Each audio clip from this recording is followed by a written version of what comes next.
You'll hear from the boss, hear from the banker. If you go to your mother, will you tell her that we thank her? 3 seats up here. She worked all her life and wore down her health to raise us a wage slave much like herself. But when we're free, you will see that the future belongs to the worker. You'll hear from the liars in the corridors of power. How lucky you are to toil hour after hour. How lucky you are to be breaking your back so the leeches on Wall Street can stay in the black. But when we're free, you will see that the future belongs to the worker.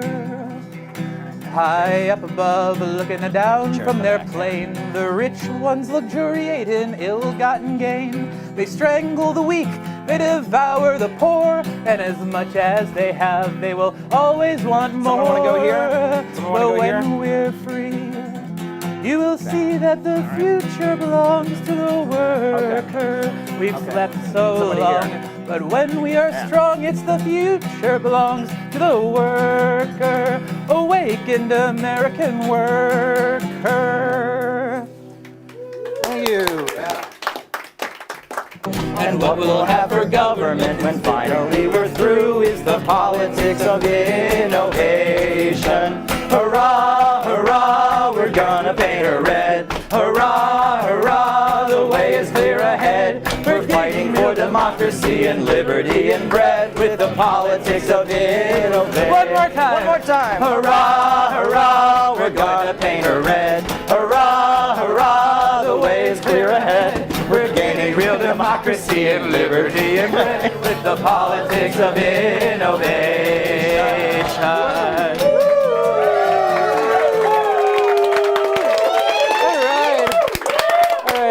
Thank you. All right, very good. Well, let's hear it for Paul. That's been amazing. And I want to let me mention, you know, Paul wrote this songbook. He went above and beyond the call of duty. He designed the cover. He edited the lyrics to be more in line with CPI, and this is all Paul. So we owe a lot to Paul. That's great. Yeah. Paul. Yeah. So we're going to begin the next class with a brief audio recording. It is music, but it's going to be a recording, so it won't be as good as live music. But I'm going to play just a short audio piece that will kind of set the tone for our discussion. So hold your horses. All right.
All right.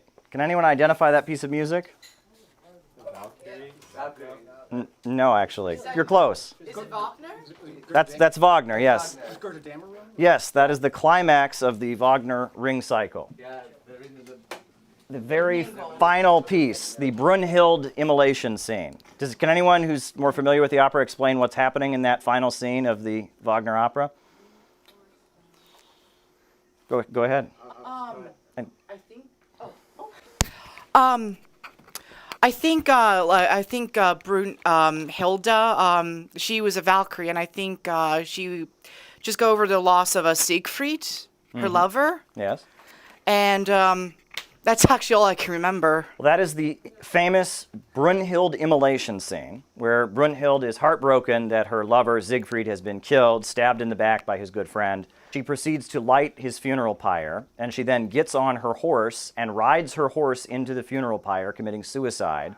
Then the flames from the fire spread all over the world, and the entire world burns, and all that is left is the Rhine River. So it's the Ragnarok. Yes, it's the God of Damarong, or the Ragnarok, from the mythology of ancient Germans and Norsemen. And that's how the opera that was, I believe it was completed in 1874, that's how it concludes. And that relates quite a bit to what we're going to talk about today. So, in this next section. I'm sure many of you probably know there's one of the Christmas carols that's very popular that's sung around Christmas time, Joy to the World. Now think about the lyrics. Joy to the world, the Lord has come. Let earth receive her king. Let every heart prepare him room, and heaven and nature sing. What does that have to do with Christianity? Nothing. Supposedly a Christian song, but it was published in 1719. And if you listen to the lyrics, it's really not about Christianity. It's about the myth of Odin. Why do we celebrate Christmas on the 25th? Was Jesus Christ literally born on the 25th? And, no. It's the holiday of Yuletide. And what happened at Yuletide? Well, the idea was Odin, the god of grit and valor, this man with a white beard who lives in a far-off place when all the earth is dying in wintertime, comes down to restore life to the earth and let everything grow. And in order to greet Odin, we put up holly to celebrate his coming, and he comes to blow life back into the earth. And what's interesting is that among the forces that were key in bringing down feudalism, there was an admiration for pre-Christian Europe. And that's very clear. The process of bringing down feudalism was a very long process. It didn't happen very quickly. Things moved very slowly in such ages before communication and technology was available. In feudalism, one could not organize to bring down feudalism without being burned at the stake, so forces were forced to operate in secret. But it's important to talk about a number of organizations and of efforts that were involved in bringing down feudalism. One important thing to talk about is the Knights Templar. The folks know who the Knights Templar were. So in order to fight the Crusades, the Pope formed a group of monks that were fighting monks. And they wore this bright red cross on their tunics, and they went to go seize Jerusalem from the Muslims. And they were going to the Middle East for the Crusades. And at that time, the Middle East was having the Islamic Enlightenment. Europe was still in the Dark Ages, but in the Middle East, they had much more advanced astronomy, much more advanced mathematics, much more advanced science. And so the Knights Templar were bringing some of the knowledge from the Middle East back to Europe and sharing it among themselves. And the Pope didn't particularly care for this. So after a few hundred years of this, in 1312, he ordered all the Knights Templar to be burned at the stake. And so the Knights Templar, who he had sent to go fight in the Middle East because they were sharing the knowledge, they were all burned at the stake. So also, now anyone who's at all familiar with the conspiracy universe will know about the Bavarian Illuminati. Well, this was an organization that was formed on May 1st, 1776, and officially outlawed in 1785. And this was a group of people in Bavaria who wanted to organize against the Catholic Church and had the ideals of bringing down feudalism, life, liberty, pursuit of happiness, etc. Masonry. What is Freemasonry? Again, it was a secret society. Not everyone could just join, but once you got in, you were kind of trusted more and more. And as you got in, eventually you read the Quran and you compared it to the Bible, and you learned that there's kind of truth in all religions, and that the idea that one religion is superior to others is not particularly correct. And we also know about alchemy, the struggle to try and turn lead into gold, an alchemical tradition that was a precursor of modern chemistry, where these secret societies were formed of people that were studying different metals and different chemicals and how they operated. And that's alchemy, and that the bourgeoisie, in order to bring down capitalism, they couldn't organize in public, they had to organize in secret. And the French Revolution was a definitive moment in the overthrow of feudalism. And the French Revolution was huge. But there's an individual who was key in the French Revolution that often gets overlooked, and that individual was the Marquis de Sade. Do folks know the Marquis de Sade? The term sadist, if you hear the term sadist, that comes from the Marquis de Sade. It's interesting because there's many people in the BDSM community who don't particularly like his name being associated with him because the activities that he engaged in were not consensual by any means. He was a serial rapist, violent sexual predator. He was being held in the Bastille, this fortress, and he began agitating outside the windows, alleging that people were being tortured inside, which they apparently were not. He was just trying to create a stir. So the guards moved him out of the Bastille, and a few weeks later, you had the famous storming of the Bastille, a big event in the French Revolution. And the Marquis de Sade was a key agitator in the French Revolution, and he argued that in a lot of ways, the French Revolution was an explosion of sex and violence. So you have feudal society. In feudalism, a peasant can be burned at the stake for questioning the Catholic teaching.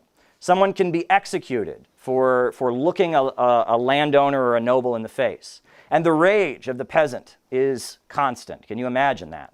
Plus, there's heavy sexual repression, right? I mean, the Catholic Church is very clear about when sex can take place, when it cannot take place. Well, in order to bring down feudalism, the bourgeoisie unleashed a huge amount of sexual desire and a huge amount of anger. And the French Revolution was largely an explosion of sex and violence, of the rage and anger of the lower classes and the sexual desires, the pent-up sexual desires of the population. What's particularly interesting is Marquis de Sade was very fascinated by the French Revolution, and he actually argued that they should keep it going. And in order to maintain the revolutionary energy, he had this idea for the revolution that he would have theaters with naked women in them, and that people could go and look at the naked women, and that would stir up their sexual passions and keep the revolutionary energy going. Very interesting history. Now, of course, across the English Channel, as the French Revolution is happening, you have Thomas Robert Malthus, because of course the wealthy people in Britain are quite disturbed to seeing all the executions going on and all of that. So Thomas Robert Malthus explains that the French Revolution is caused by a concept he's developed called overpopulation. That what has happened is there are just too many poor people in France, and they've been breeding too much, and the population has just outstripped the food supply. So he writes his very famous essay on the principle of population. And in his essay, he says this: in order to prevent calamities like the French Revolution, all children who are born beyond what would be required to keep up the population to a desired level must necessarily perish. Therefore, we should facilitate, instead of foolishly and vainly endeavoring to impede, the operations of nature in producing mortality. And if we dread this too frequent visitation of horrid famine, we should sedulously encourage other forms of destruction which we compel nature to use. Instead of recommending cleanliness to the poor, we should encourage contrary habits. In our towns, we should make the streets narrower and crowd more people into the houses and court the return of the plague. In the country, we should build our villages near stagnant pools and particularly encourage settlement in all marshy and unwholesome situations. But above all, we should reprobate specific remedies for ravaging diseases and restrain those benevolent but mistaken men who have thought they are doing a service to mankind by protecting schemes for the total extirpation of particular disorders. Now, keep in mind, the population was far lower back then than it is now, but they were already talking about overpopulation.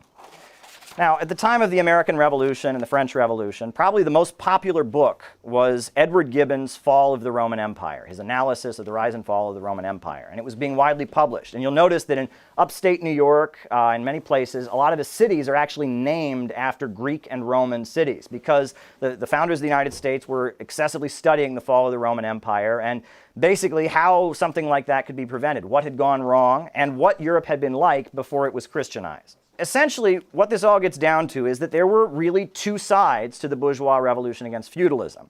On the one side, you had some elements that were progressive and scientific and egalitarian. They were trying to bring down feudalism and replace it with a more egalitarian society, a more scientific and rational society, and a more progressive society. But you also had a trend among the bourgeois revolution that was pessimistic, that was kind of obsessed with the pre-Christian European religions and the occult, and also had deep admiration for pre-civilization. They thought civilization itself was the problem. You have the writing on the noble savages, for example, and the idea that before technology, people were more pure and that technology has ruined everything. So that was the bourgeois revolution itself. It had this dual character. But in addition to that, in the mid-1800s, as the capitalist class is emerging, you have a lot of capitalists who don't have to work because they're exploiting workers, and that's how they live, is through the exploitation of labor. So they have lots of free time on their hands. And among those who don't have to work and are just kind of gathering, you have the rise of what you can call salon culture, which is the idle rich being entertained. They want to be entertained, and so various performers and charlatans emerge who are entertaining the idle rich. You have hypnosis, the name Franz Anton Mesmer, and hypnotism, mesmerization I guess you could say, that becomes part of this. Eventually you have the rise of Aleister Crowley, who says, "Do as thou wilt shall be the whole of the law. Fulfill your own desires, no restraint." In addition to that, you eventually have Sigmund Freud and psychoanalysis. He sits down with people and is helping them discover who they truly are and their subconscious desires, etc.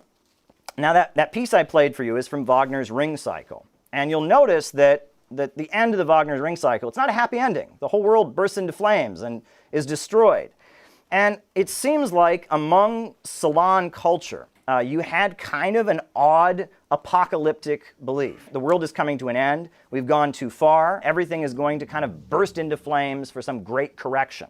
What is a bit of a problem for our movement is that Marxism, socialism, communism, and anarchism were also very popular among these very circles. That our movement also, it was the idle rich who had time to explore such philosophies, and that it was among the same circles where Karl Marx was debating his ideas with different socialists, you know, the cafes of Paris and London and Berlin, that you had our revolutionary movement, the Marxist movement, starts. You have this revolutionary intelligentsia that's very much part of this kind of idle rich salon culture where various people are entertaining people.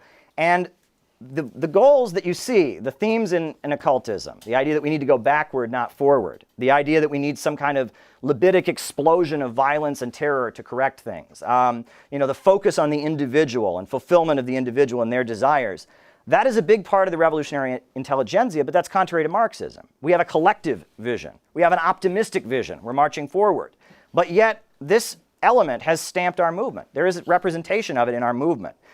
Now, I talked before about the 18th Brumaire of Louis Bonaparte. And in that piece by Marx, this Society of December 10th that Louis Bonaparte built to build up public support for his coup to overthrow the French Parliament and have his military dictatorship to try and stabilize capitalism. He writes, "On the pretext of founding a benevolent society, the Lumpenproletariat of Paris have been organized into secret sections, each section led by Bonapartist agents, with a Bonapartist general at the head of the whole, alongside roués with dubious means of subsistence and of dubious origin, alongside ruined and adventurous offshoots of the bourgeoisie, vagabonds, discharged soldiers, discharged jailbirds, escaped galley slaves, swindlers, mountebanks, lazarani, pickpockets, tricksters, gamblers, pimps, brothel keepers, porters, literati, the whole indefinite, disintegrated mass thrown hither and yon, which the French call la bohème. From this kindred element, Bonaparte formed the core of the Society of December 10th, a benevolent society insofar as, like Bonaparte, all members of it felt the need of benefiting themselves at the expense of the laboring nation." There's a lot of outdated terminology there, so I'm going to give you kind of a vocab lowdown. What is a roué? Does anyone know what a roué is? A roué, R-O-U-E-S, according to the Webster's Dictionary, that is a sex-addicted man, right? You know? Mountebank. Does anyone know what a mountebank is? It is people who trick others out of their money. Yeah. Literati. Does anyone know what literati is? Well, that's defined as educated people who are very interested in literature, right? What about lazarani? Does anyone know what lazarani is? People who are obsessed with avoiding death? No. Lazarani are desperately poor people who are organized into criminal gangs. So, and then, of course, we know that the term la bohème, there's like an opera. This is bohemians. This is counterculture. This is hippies. Yeah, so basically, in order to set the stage for his military coup, Louis Bonaparte built this army of very poor people and idle rich people to beat back and push his agenda on society and try and stabilize capitalism. And what does Marx mean when he says they are benefiting themselves at the expense of the laboring nation? Well, Marx, his idea of a revolution is that a revolution is made by the people who produce the wealth, the working class. Working people in communities who go to work every day, who feed their kids and struggle to survive, the broad masses of people who generally aren't involved in politics, who produce the wealth of the country, they are the ones that are the basis of the revolution.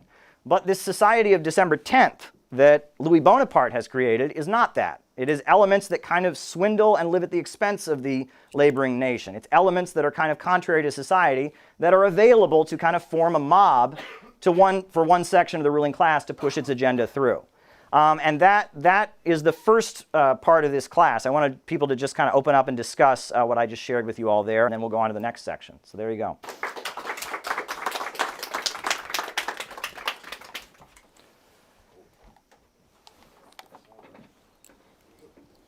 I'm going to make an observation. It seems like there's been, Karl Marx said that history usually repeats itself. First as a tragedy, second as a farce, and it's weird that there seems to be a second coming of that idle rich that is politically inclined. If you see the new left of the 70s, that seems to have happened once again. Who are still around. I just wanted to make that observation. It seems to have come back almost a little over 100 years later. So Yeah. we're probably going to get into that, but I'm just making an observation. Yeah. It's funny you mention that because I've also noticed the exact other end of that, right? It's these idle rich sort of grad student, well, not even like, the idle rich, talking about organizing criminals and what they call the Lumpenproletariat, without understanding the material basis of what makes a revolution, which is what Marx explained. So I just really thought that was insightful. Yeah. Well, one thing I just want to get, it needs to be said, right? And this is a common, I'm good. There's a common misconception, which is many people think the word lumpen is a code word for black. It is not. It is not, right? I mean, the majority of black people in the United States are working people, members of the working class. They face discrimination and such, but they are not lumpen. Lumpen refers to criminal elements. And the Black Panthers had a little bit of a different definition of the term, but ultimately the way Marx referred to it, it refers to the desperately poor, people that are locked out of the economy. Many people have said the Hells Angels Motorcycle Club is a great example of the Lumpenproletariat. It's a criminal gang, selling drugs, etc., in and out of prison, not producing the wealth of society, but kind of living on the margins of society. And that historically, the Lumpenproletariat have been used to break strikes. Times we've seen Hells Angels motorcycle folks go out to beat up leftists or break strikes or attack demonstrations. Oh yes, I have this is a question. And you say like Lumpen is like people who are locked out of a production, correct? Yeah. And even though it says Marx's original definition was criminal elements, what about people with people who are mentally disabled and who are part of the working poor, or rather below working poor, but they're not inherently criminals per se? Would they be considered lumpen? I don't know. I don't know. Good question. The Communist Party on it always Pass the said mic. that- I'm sorry.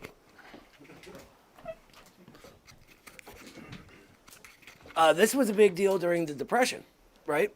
And the Communist Party's analysis at the time, which I think was correct, was that unemployed workers are still workers. Mm-hmm. Yeah. Yeah, I think the key is that they're just, for one reason or another, locked out of legal employment. Emphasis on legal. Yeah. Yeah. Go ahead. Joey has one. Yeah. Oh, yeah. I think that would be why there's such an importance of organizing possibly an unemployment council like we have in the past in like the 1920s and 30s. I think that if we take care of our unemployed comrades by organizing that, it gives them the power to, break free and not have to be part of this lumpen element. Yeah. If they ever were. Right? Anyone else?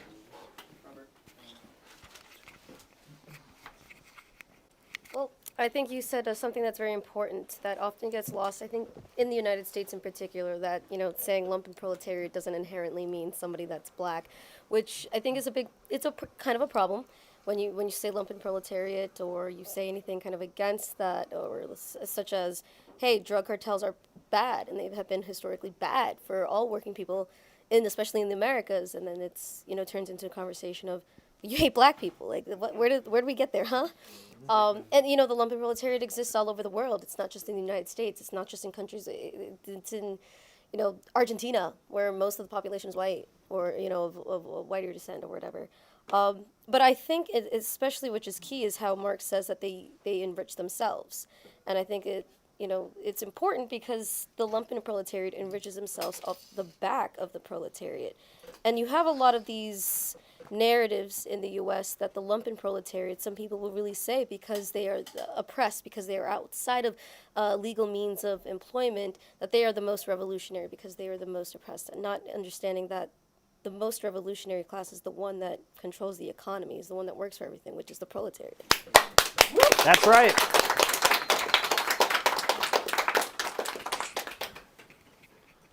Well, I wanted to say something as well, is that I think that a big thing that we have to do, for the lumpenproletariat is make them realize that, even them, being part of, in criminal gangs is oftentimes really bad for them, right? Yes. That, a lot of times, if you go to working class communities, even people that have been into gangs, been into, shootouts and everything else like that, and been into stuff like that, they don't want to do this type of stuff. They don't want to have their lives, their families, be in dangerous situations, get their friends and relatives killed or themselves killed, So, I think that that's sometimes lost on people. People, a lot of middle class, I think, elements in a lot of ways think that it's like, they see movies where, it's, all this, sort of, glorification of violence and like these criminal elements and stuff like that,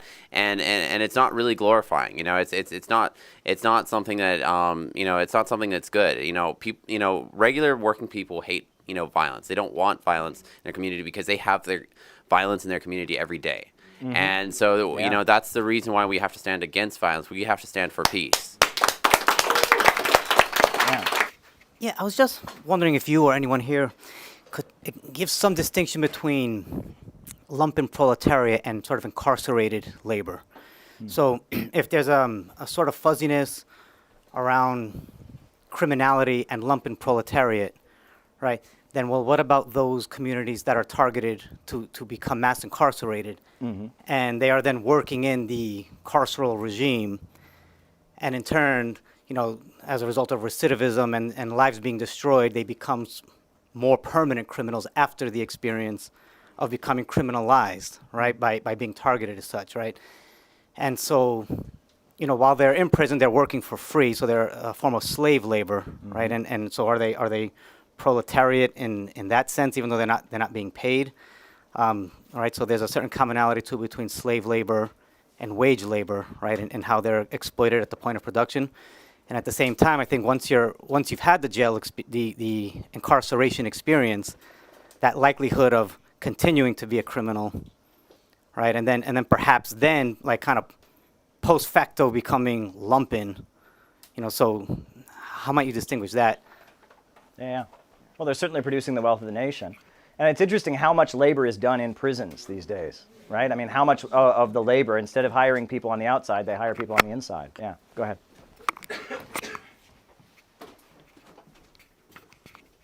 And just to expand on that point, they're not just doing like hard labor, but a lot of people get like telemarketer calls. A lot of telemarketing companies actually do use prison labor. So a lot of the calls that you get are it's possibly people who are in prison calling you. Wow. Yeah. One last thing on the lumpenproletariat issue, because I feel it's something that we often get confused about. Because there's always an inherent, sort of moral judgment that we make, that our society teaches us to, but class distinctions aren't a moral judgment, and someone can go between classes within their entire life. It's really just a way to group, the way people relate to production, and the objective relationships that creates, right? So while, it doesn't really matter how you get into a life of crime, that's horrible, and it's usually a very sad story, which ties into what Robert said, because I was in that life for a long time, and it's not a fun way to live. It's constant, using and being used, and it's a really just gross thing, and like that's one of the things I'm happiest about is getting out of that.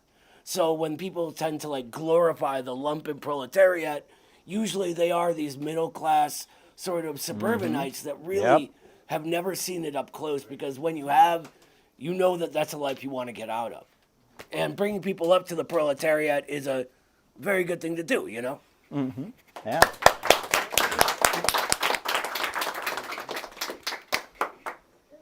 Anyone else?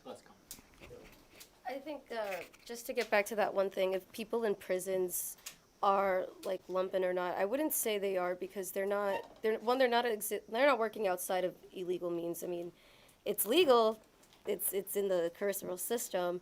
They're not like the lumpen. Who does the lumpen enrich itself off of? It doesn't take money from the bourgeois. It doesn't enrich itself off of the bourgeoisie. It is enriching itself off of the proletariat. People that are in prison are not enriching themselves off of the proletariat, and they're not, they're not enriching themselves either.